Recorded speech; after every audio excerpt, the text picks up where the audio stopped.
The history of the Jewish people began more than 3,000 years ago. In the desert, an idea developed of the one and only God, one who tolerates no other gods but him. Monotheism was an idea that would change the world. War and persecution scattered the Jews all around the world. It is a story of splendor and suffering that leads right up to the present day. They've left their mark as great thinkers, scientists, and artists. How did the Jews manage to maintain their identity over all these years?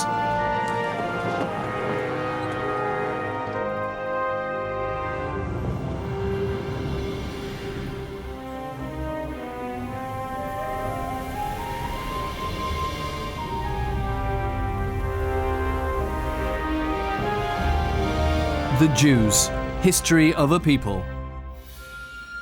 Part 3, Stigma.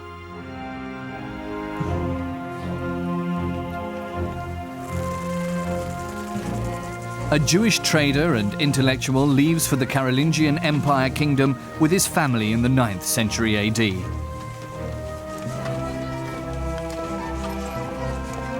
Moses ben Kalonimos is the forefather of an influential dynasty of rabbis and scholars. He has turned his back on his hometown of Lucca in Italy forever, because Charles the Bald, king of the Franks, has promised him wealth and security. They have had a difficult journey, and at the moment they still can't be sure if the ruler will keep his word.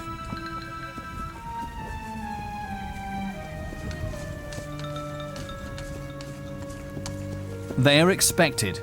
The Frankish kings appreciate the Jews because, as intellectuals, interpreters and merchants, they have experience and far-reaching connections. It's hoped they'll promote trade in the underdeveloped Frankish realm. Kalonimos and his family aren't the first Jews to settle here. Jewish traders already came to the Rhineland in the wake of the Romans.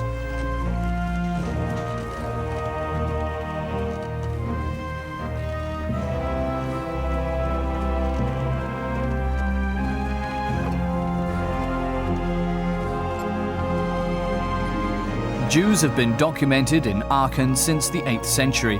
At this time, Charlemagne ruled over the Frankish Empire. His royal household also had many Jewish intellectuals.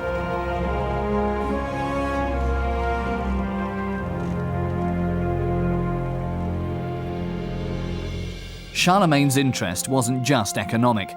For him, Jews were living proof of the truth of the Christian gospel, and he saw himself as a descendant of the biblical kings, David and Solomon. At his court in Aachen, he demanded to be addressed as King David.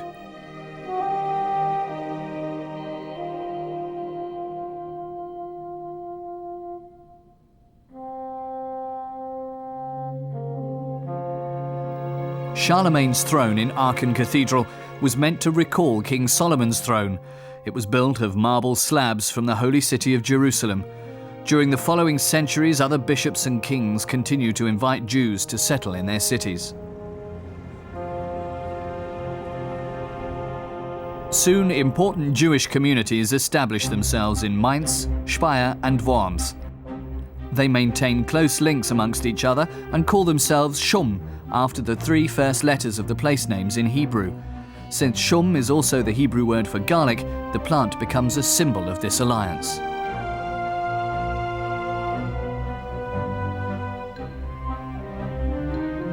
It didn't take long for the fame of these 3 cities to reach across the borders of the empire.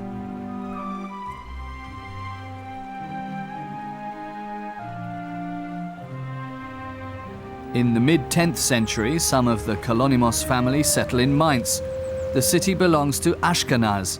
That's what the Jews call the settlement area along the River Rhine. Later, this term will be applied to all of Germany, France, and also Eastern Europe.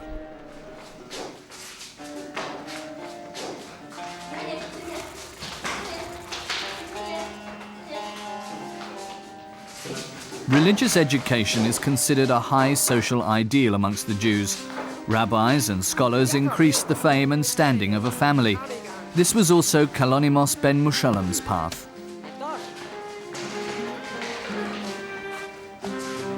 His parents decided to pay to send their eldest son to the yeshiva, the Jewish academy. The plan is that he become a rabbi and give his full attention to his studies and the scriptures. In return, his parents are willing to support him for the rest of his life.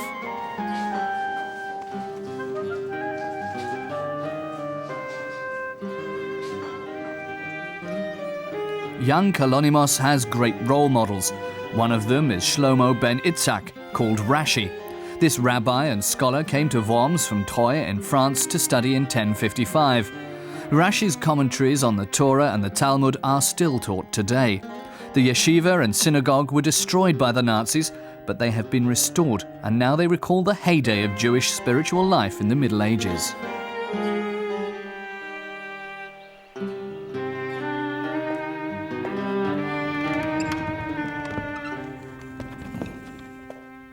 Emperor Henry IV's customs exemption privilege of 1074 is in the Worms city archive.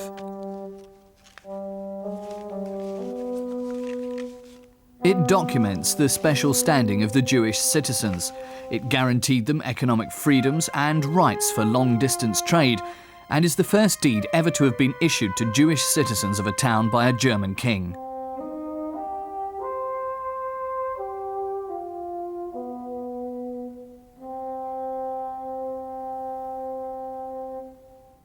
This was a time when there were only a few Jews in a few cities, a time when there weren't many cities. Everything was very small scale. It was a time during which, on the whole, the Jews had a relatively high social standing in Northern Europe.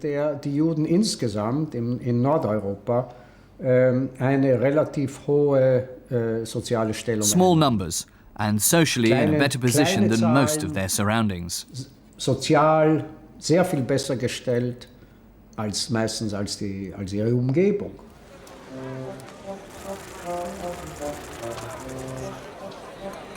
The number of Jews in the Ashkenazi area increases during the 11th century.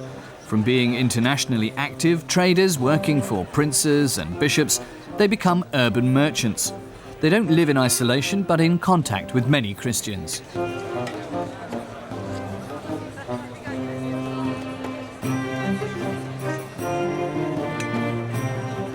But their business acumen causes jealousy amongst some of their Christian competitors.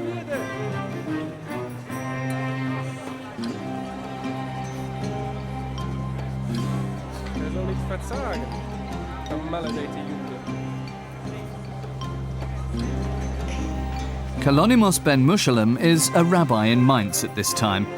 Every day his way to the synagogue leads across the marketplace. It is possible too that this was where he met his future wife.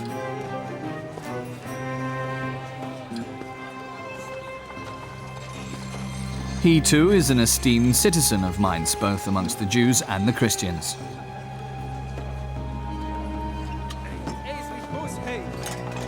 At this time, the conflicts between the traders are only petty rivalries. Right into the late 11th century, Jews and Christians lived together mostly in peace.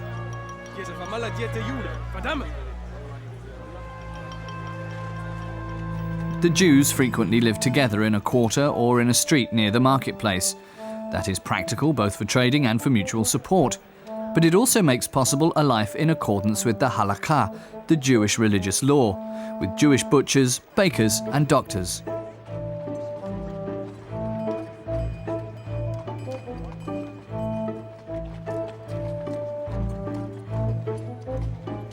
And the synagogue is not allowed to be any further away than 1 kilometer on the Sabbath, Friday evening.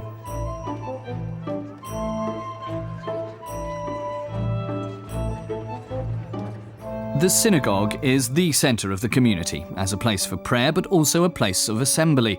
Women aren't permitted to enter the inner area out of a fear that they could distract the men. They stay in the adjoining room during the service.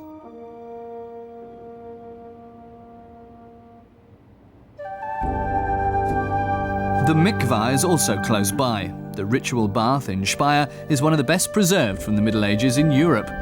Men and women visited it particularly on feast days to symbolically free themselves of all physical and spiritual impurities. According to Jewish law, the ritual bath is only allowed to be fed by living, that is, running water. Only spring water or groundwater can be used.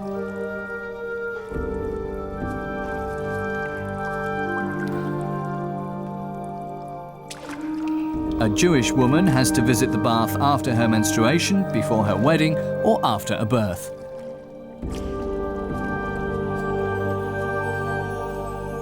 She has to immerse herself completely 3 times.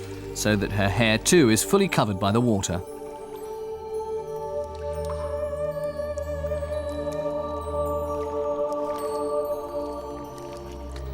The immersion of the entire body symbolizes the passage into a new phase. At the same time, she has to recite a word of praise. It is a ritual from biblical times that Jews follow to this day.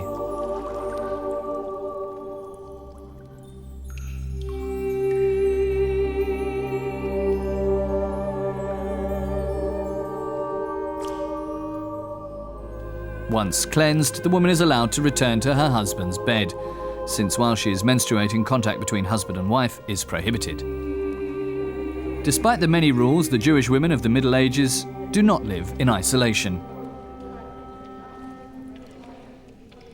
In the women's world, the religious tension was less. Christian and Jewish women talked about mutual women's issues that didn't have a religious aspect.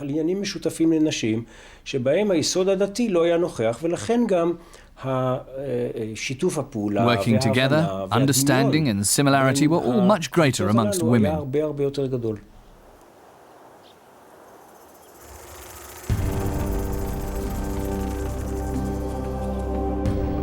This peaceful coexistence that has existed for decades is threatened by the call to the Crusades. In November 1095, Pope Urban II convenes a council in Clermont-Ferrand. On the penultimate day, he calls for the liberation of the holy city of Jerusalem, which has been ruled by Muslims for 400 years. Arm yourselves with God's zeal. Gird your swords to your sides. It is better to die in battle than to see our people and the saints suffer.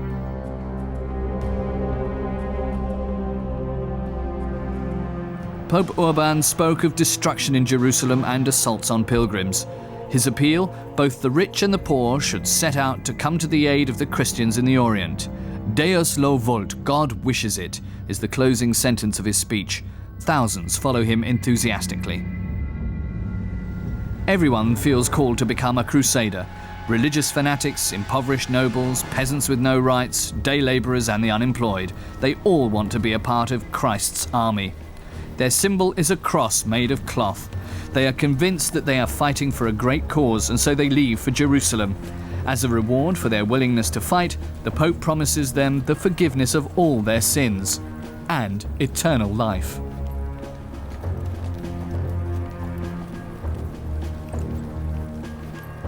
Not all self-proclaimed crusaders leave for Jerusalem. There are unbelievers in our own country too, they say. Shortly after the speech by Pope Urban, the first assaults take place in France.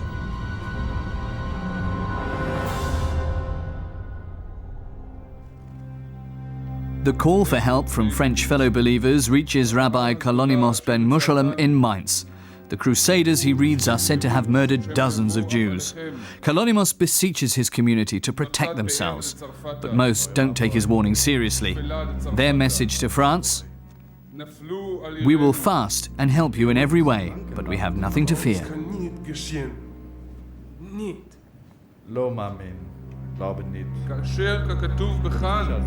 They are convinced that the Bishop of Mainz wants to protect them, but Kalonimos is doubtful. He hopes for God's support.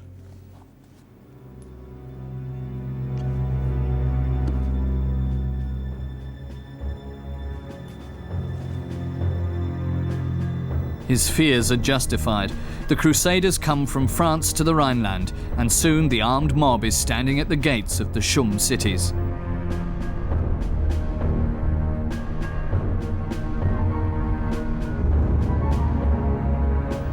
What happened next is described in the writings of the so-called Anonymous of Mainz and the Jewish chronicler Salomo bar Simson.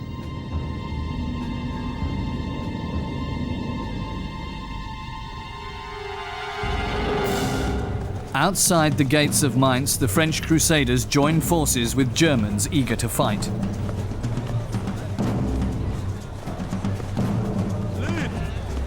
Itinerant preachers incite the angry crowd. They speak of Jewish god murderers and vow the forgiveness of all sins. Mainz is home to over 1,000 Jews. Kalonimos sends a messenger with gold to the Crusaders. They promise clemency, but for how long? They want to set an example against the infidel in their midst.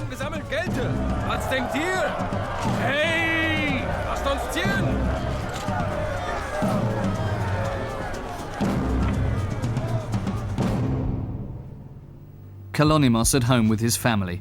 They still hope against hope that the gold will change the mind of the mob.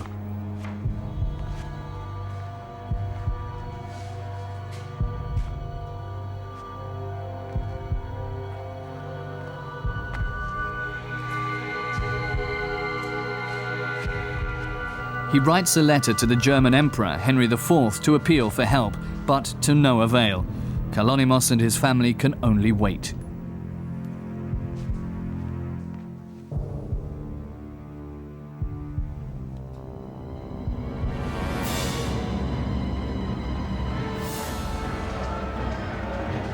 Just hours later, the self-proclaimed Crusaders attack Mainz. Christian citizens had opened the city gates to them. Jews are slain in their homes.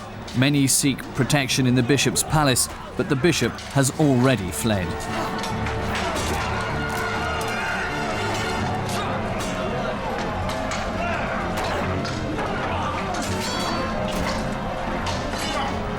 Kalonymos and other Jews arm themselves, but they're powerless against the numerically superior attackers. Death or baptism is their battle cry.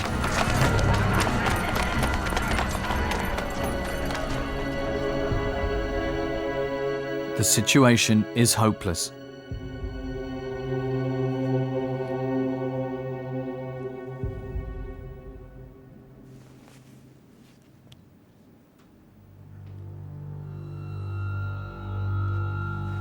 Kalonymos returns home in the certainty that he won't be able to save his family. A contemporary witness wrote, "But when the Jews saw how the Christians turned against their children and showed no mercy to people of any age, they aimed their arms against themselves and against their own fellow believers, against their own women and children, mothers and sister, and began killing each other."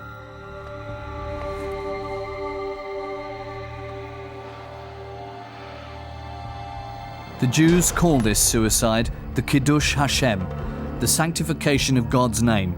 It was the only way to preserve their faith.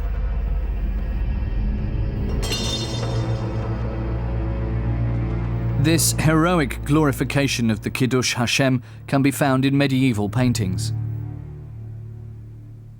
Die Erinnerung an die Verfolgung The des memory Ersten of the Kreuzzugs persecution of the First Crusade was traumatic. It shaped the collective mentality of the Ashkenazi Jews and continues to do so today in a number of different areas. The prayers that were written down, recorded and built into the liturgy in memory of those that were murdered, we recite them to this day. Ermordeten, niedergeschrieben, festgehalten und dann eingebaut wurden in die Liturgie. Wir sprechen sie bis heute. The image of a fanatical mob that attacked the helpless Jews was formed during those months between spring and autumn in 1096. Wurde in diesen Monaten des Frühjahrs bis Herbst 1096 geprägt. The great Jewish congregations of the Shum cities had now been destroyed. More than 1,000 Jews died in Mainz. The Crusaders moved on with their rich bounty. It is said that some victims of the Crusades lie buried in the cemetery in Worms. It is one of the oldest remaining Jewish cemeteries in Germany. Only slowly did Jewish life recover in Germany. Together with the cities, the number of Jewish citizens also grew again in the 13th century. One of the biggest communities arose in Cologne. The Jewish quarter was close to the city hall. Remains of the neighborhood were excavated in 1953. They documented the affluence of the community. The Jews profited from Cologne being an important trading city that also regularly hosted trade fairs.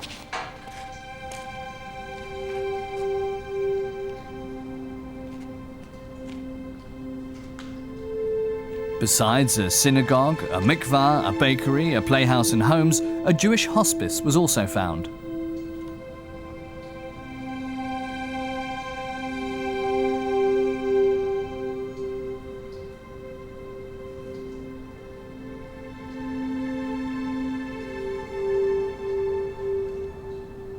Christen und Juden wohnen nebeneinander. Christians and Jews were living beside each other in this quarter, and one can see during the course of the 12th century how the Jewish population increased more strongly compared to the Christian population.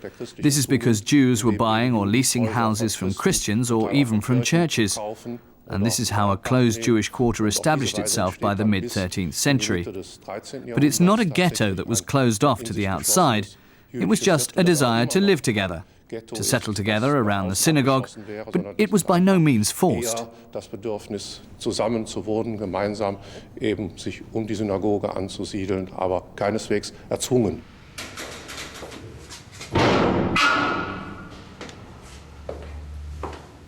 The historical archive in Cologne contains documents about the history of the quarter. The Jewish Shrine Register with the plan attached is a medieval land register. They state who lived where, who was related to whom, and which properties were split up or merged.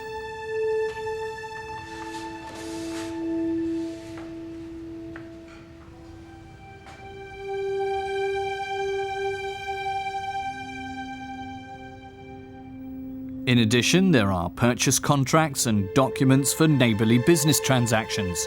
Everyday business was resolved in them. For example, how high a wall between two properties was allowed to be.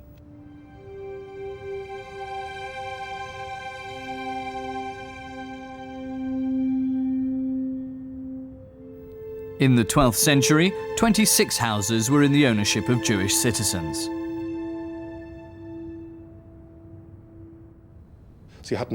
They had rights and duties just like all the city's other inhabitants too.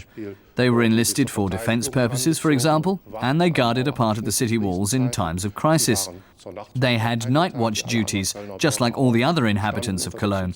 They were protected by the council, but they didn't have access to other areas of public life. In this way, one can characterize their status as quasi-citizens, but not necessarily as citizens in the full sense. Aber nicht unbedingt eben als Bürger im vollen Rechtssinne. They aren't allowed to take public office. They can't become city councillors. Cologne Cathedral houses the Jewish privilege of 1266.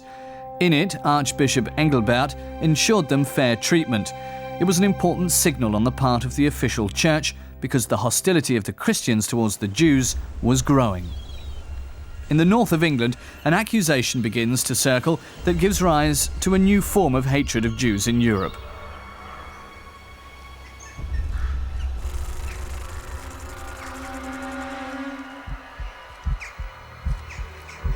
Shortly before Easter, a boy named William goes missing in Norwich.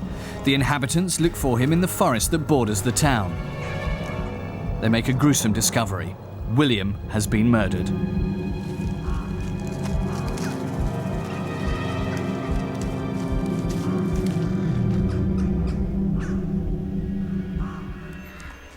The search for the guilty party is over in no time.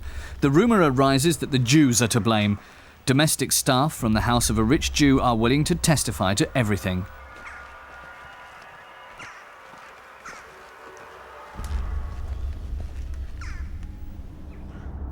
At first, the church and public officials react negatively towards the suggestion and discourage assaults on the Jewish population. The case is closed. Then, a few years later, the Benedictine monk Thomas of Monmouth arrives in Norwich.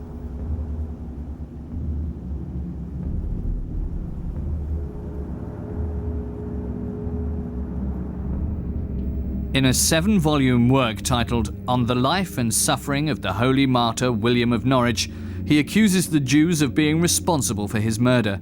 They had killed William for ritual reasons in the Holy Week before Easter.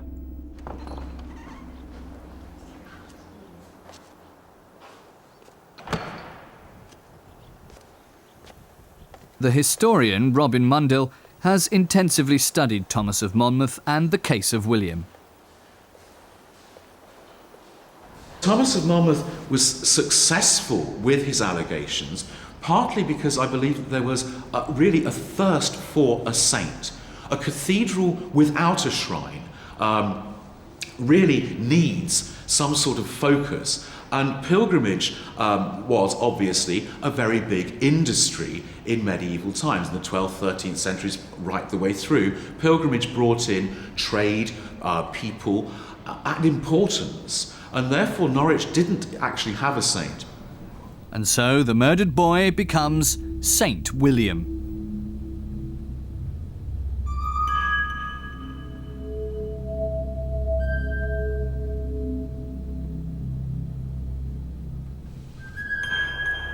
Even if the church never canonized him officially, his grave in Norwich Cathedral was a place of pilgrimage for centuries.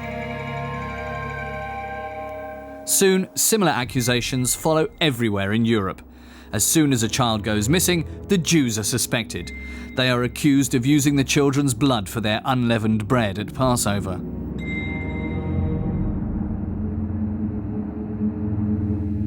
In 1249, Pope Innocent IV condemns the accusation of ritual murder, but the prejudices and superstitions linger into modern times.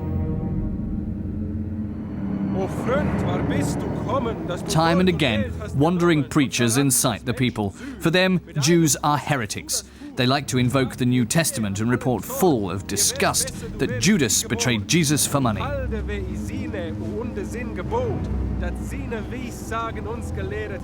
Fanatical preachers claim that the Jews repeat this murder of God at least once a year. They claim that they will take a knife and stab it through the Christian communion hosts until they bleed.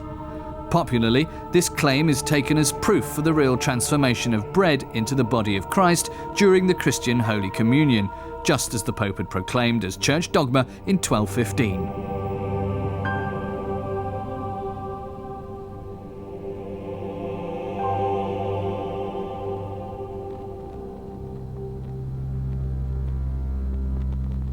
This makes for a very powerful form of hatred and suspicion, which has pursued the Jewish peoples down the centuries. So we really have two threats. We have the ritual crucifixion, we have the blood libel, we then have also too the association of Jews with the devil and indeed with Antichrist, and a hugely built suspicion against the Jews, which in times of poverty, allied with money lending, can come together to bring pogroms, to bring massacres upon the Jewish people. During the 13th century, the portrayal of the Jews becomes more and more base. The so-called Jewish pig becomes a popular motif. It finds its way into churches as reliefs or wood carvings, as here in the choir stalls of Cologne Cathedral. Jews despise the pig as unclean. Christians consider it the carrier of devils and demons. The Jewish pig became the symbol of ostracism.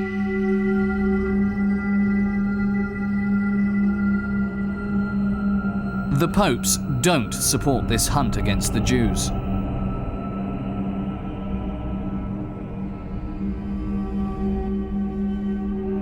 They mostly invoke the church teacher Augustine, who demanded protection for the Jews on the grounds that they were contemporary witnesses of Christ. If Jews were to live in poverty and humility, their lives and property wouldn't be endangered.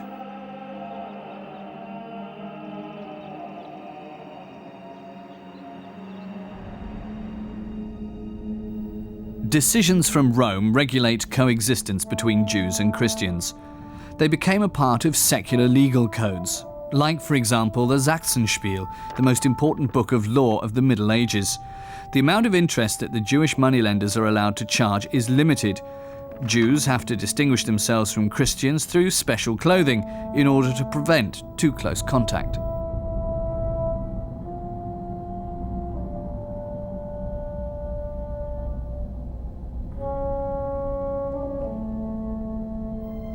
The Jews are meant to wear a special badge, as is the custom amongst other classes. The yellow circle only becomes established in the late Middle Ages, partly because of the strong resistance by the Jews. Since the middle of the 13th century, the Church has aimed its attacks specifically at the religious writings of the Jews. In 1233, Pope Gregory IX condemns the Talmud as blasphemous. The accusation is that it goes against Christianity.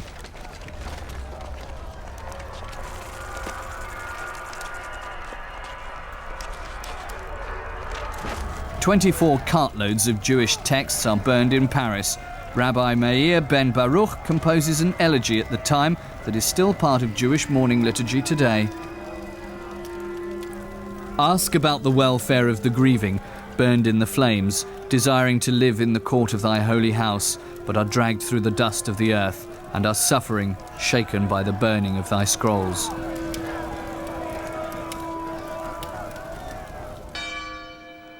Meir ben Baruch is from Rothenburg ob der Tauber, which is also home to an important Jewish community.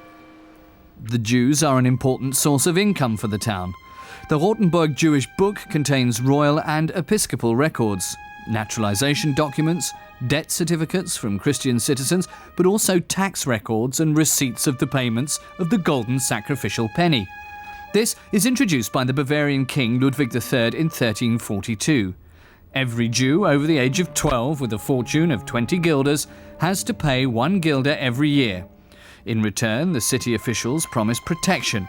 A few years later, this promise is forgotten.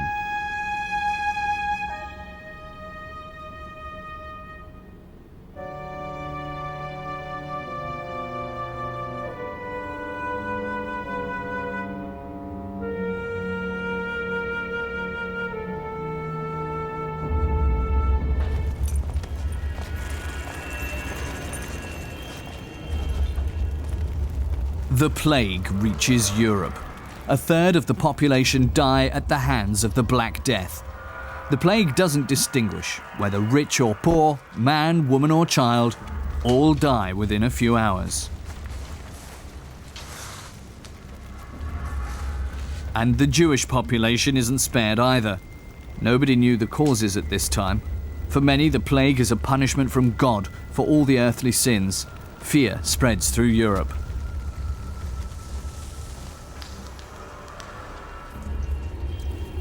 That the plague is spread by rats and fleas wasn't yet known.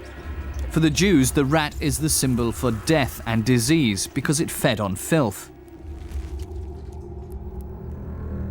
An amulet of the time is a possible indication that Jewish doctors suspected rats to be the cause. It carries the Hebraic inscription, "To hell with you." A deadly rumour is going around. Jews and heretics are to blame for the plague. They're said to have poisoned the wells. For many, this is a welcome pretext to rid themselves of their debts with the Jewish moneylenders.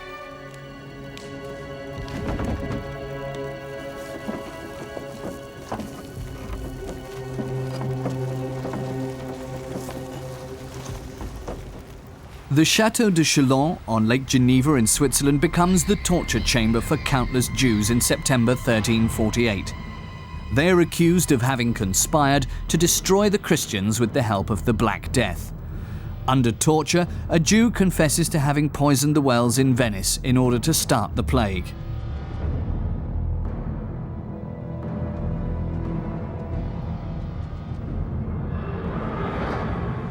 The forced confession is proclaimed throughout Europe. What happened next is described by a witness of the time. That's why all Hebrews, young men, women, aged and very old people, were killed between Cologne and Austria.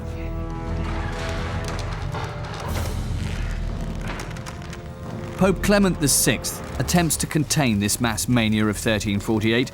He points out that the supposed well poisoners are also falling victim to the plague.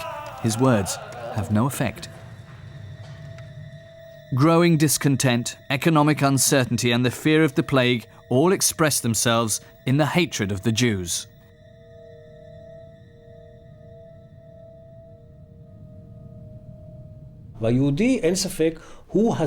Without a doubt, the Jews were the eternal foreigners in Europe. They were tolerated, accepted, but as foreigners. That was their role in relaxed times as well as in times of crisis. And in times of crisis, the foreigner becomes the scapegoat in order to explain the unexplainable. We've seen the same phenomenon in modern history.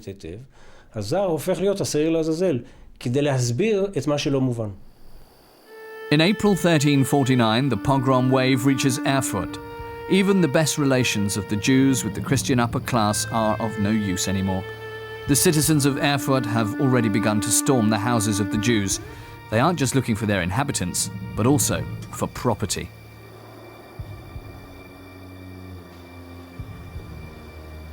A Jewish merchant hurriedly buries some treasure, possibly his own, but perhaps the collective property of the community.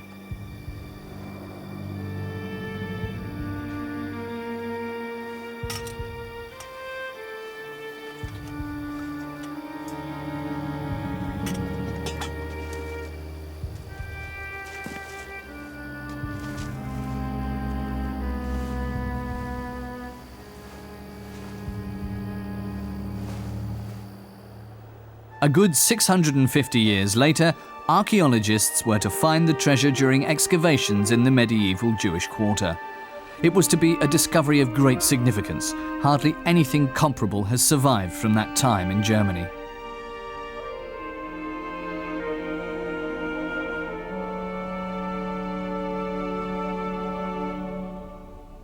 On the wedding ring it says, Mazel Tov, which is Hebrew for good luck.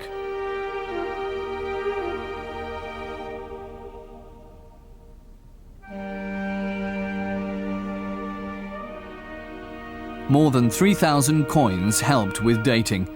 It was the time of the plague.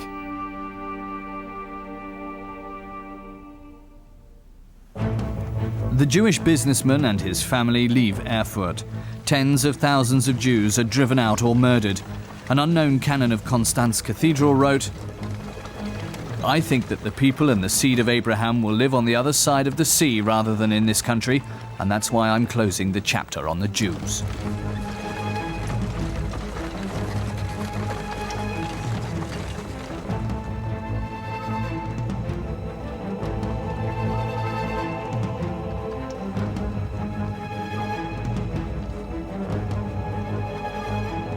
For 400 Jewish communities in Central Europe, the plague persecution signifies the end.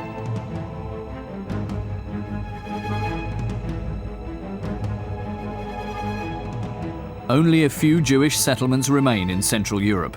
The glorious era in Ashkenaz is over. In the south, on the Iberian Peninsula, the situation also changes for the Jews during this time. Though once well respected by the Muslim rulers, now they are at best merely tolerated.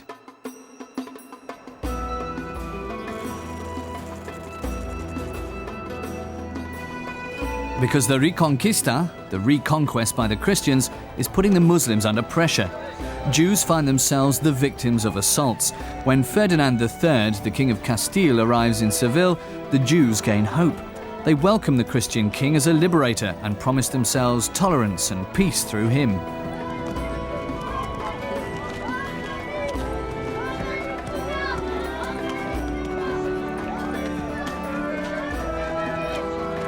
As a sign of welcome and trust, the Jewish community leader presents the king with symbolic keys.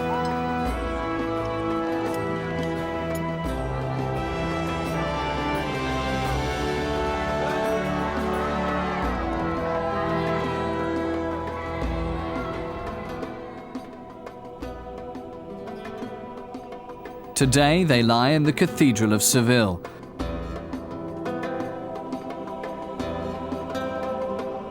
On one of them is written in Hebrew letters, "The King of Kings shall open, the King of Kings shall enter."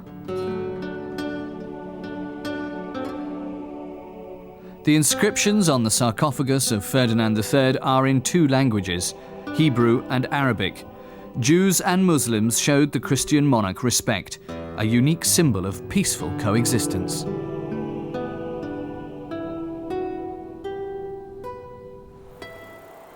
Toledo is an important cultural center in Christian Spain. In the 14th century, 1 inhabitant in 3 is a Jew. Today's church of Santa Maria la Blanca was a synagogue at that time. The building speaks of the cultural blending. It was built in the 13th century.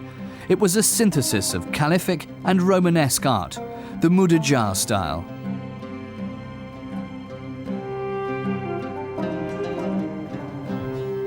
The Jews are welcome to the new rulers as mediators between Muslims and Christians.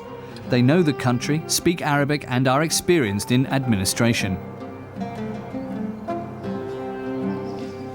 Toledo is a magnet for Europe's intellectuals. Muslim, Jewish, and Christian scholars all work here together.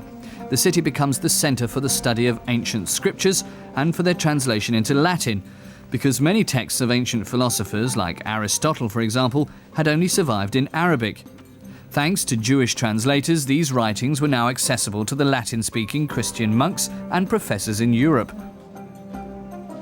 This way, Jewish intellectuals and linguists provide an important contribution to the science and culture of the Christian West.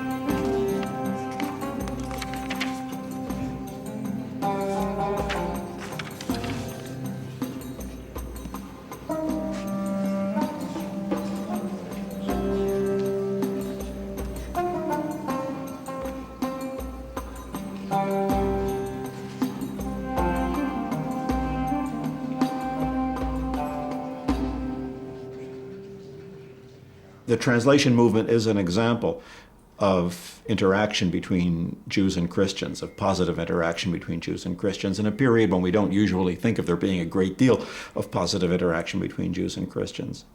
Whether you can generalize from that to saying that Jews and Christians got along well, I don't know.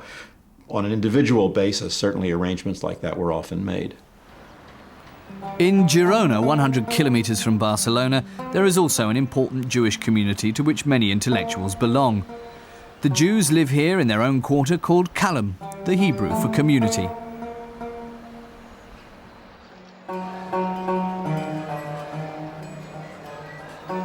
The former Jewish quarter of Girona is still one of the most impressive in Europe. It has remained nearly unchanged for 500 years. Rabbis went to the synagogue and the boys went to their school, the yeshiva, through these streets.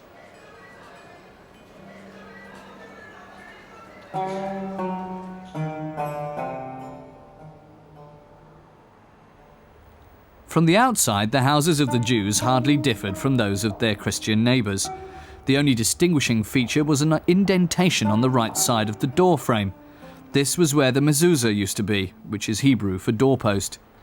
It has been credited with very different meanings. The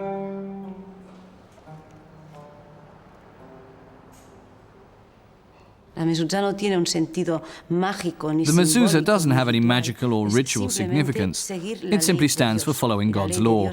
God's law says that the mezuzah should be attached to the doors of their houses to remind them of God's word in important moments.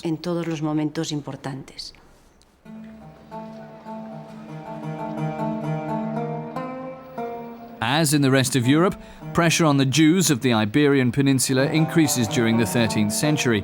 Anti-Jewish propaganda is spreading. The Catholic clergy preach against the Jewish religion, see in it a threat to Christianity that has to be dealt with.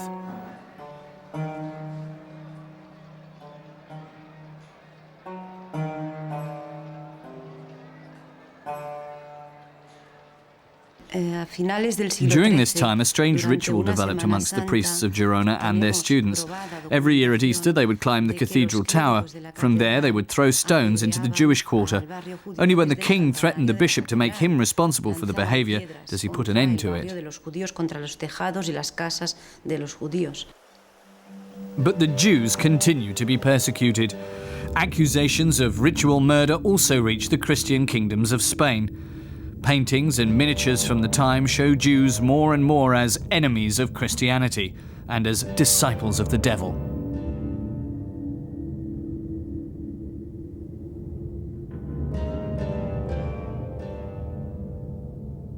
With oversized noses, they are also caricatured as the embodiment of greed.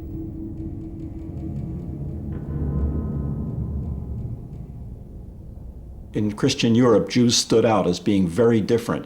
Jews appeared as a kind of foreign body in the Christian world. From a religious point of view, Christians very often thought of them as sorcerers or dangerous figures because they seemed to have weird religious rituals and weird behavior, which in the Islamic world didn't seem so weird. It seemed much more natural. It was much closer to the Islamic way of life.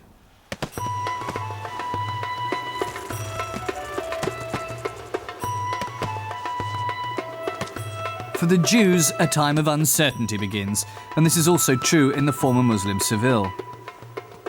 Jacob ibn Habib is one of the best-known Jewish scholars in Seville at the end of the 15th century. As an influential man, he has enjoyed the respect of his fellow citizens of all religions for years, but he too becomes more uncertain. He was worried about his son. He wanted to protect him from hatred, disfavor, and assaults from his Christian neighbors.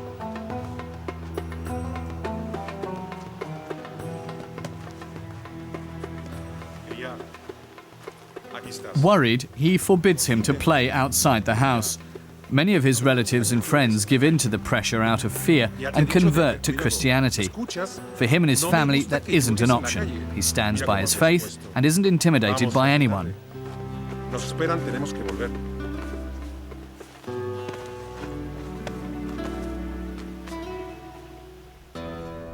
But thousands of Jews convert and thereby face Spanish society with an unexpected problem.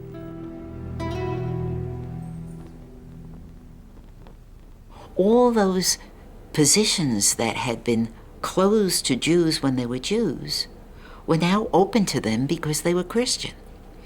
And so much to the nightmare of many Spaniards, former Jews were now rising in the courts, even in the church, in medicine, in the universities, and the feeling began to spread that these weren't really Christians at all.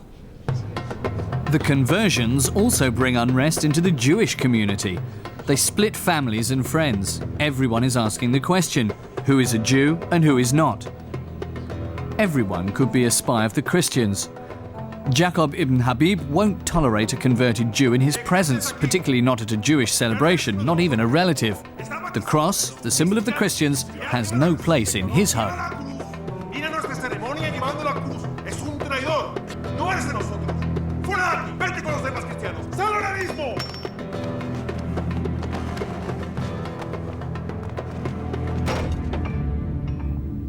Ferdinand and Isabella, whose marriage united Spain and who together are known as the Catholic Kings, persecute those of a different faith with particular harshness. In 1478, they introduced the Inquisition in Spain with the permission of the Pope.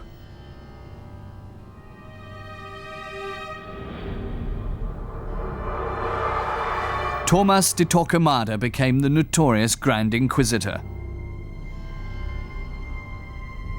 Up until his death, 15 years later, more than 100,000 people are subjected to the Inquisition's methods.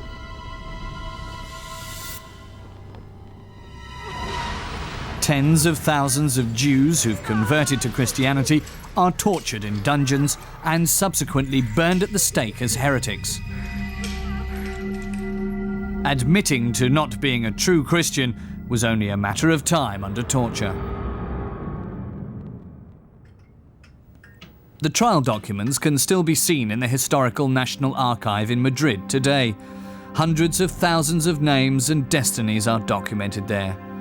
Auto de fe, or act of faith, was the name given to the public execution of the sentence. For most, it ended in death.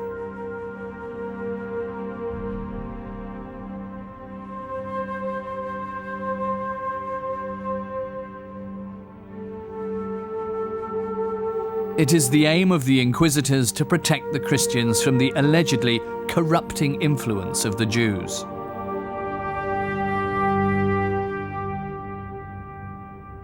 Was Jewishness the criterion, or was Judaism? Was the essence of this convert his ethnicity, his lineage, his ancestry, or was it his practice in as a religious personality? And the answer that Spaniards in the 15th century came up with was a racial answer. It was the blood, regardless of the religious practice, that determined who was a Jew. The new theory of limpieza de sangre, purity of the blood, was only implemented in the 16th century, but it already influenced the mood towards the Jews before that.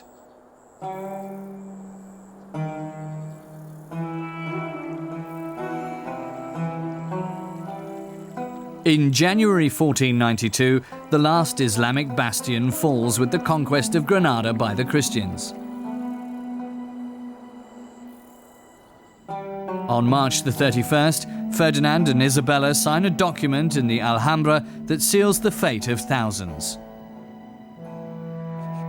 We order that all Jews, irrespective of age, leave our kingdoms and fiefdoms by the end of the month of July, and they are prohibited to return here or to any such places to live there or to remain there temporarily.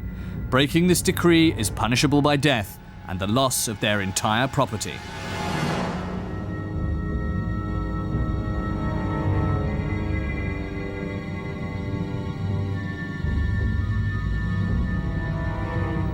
"300,000 Jews have to leave Spain within 3 months forever. A great exodus begins."